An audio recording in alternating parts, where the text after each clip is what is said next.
This concept in the module called Yogasana, definition, purpose, and nonviolent attitude of asana practice.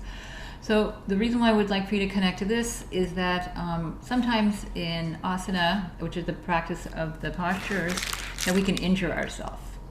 And I don't know if any of you have confronted injury on your own when practicing different practices of yoga, of asana practice.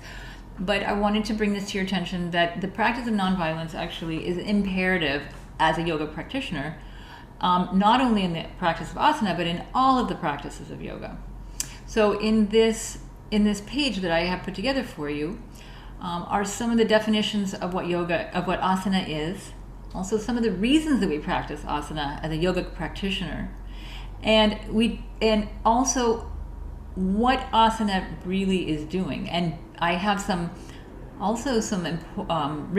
writings here about the importance of asana in the practice. And I think this is more relatable to many of us who are, living in the world and practicing yoga for reasons such as flexibility and also to calm the mind and increase different vitalities and things like that. So I'd like for you to bring your attention to this idea of some of the purposes of asana.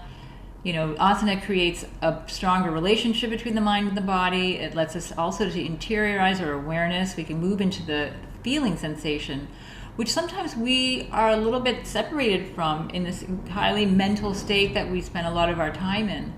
So it allows us also to cleanse and purify the body and also treat the systems of the body, and to tone and increase flexibility, all of these things that many of you have expressed the reasons why you're here.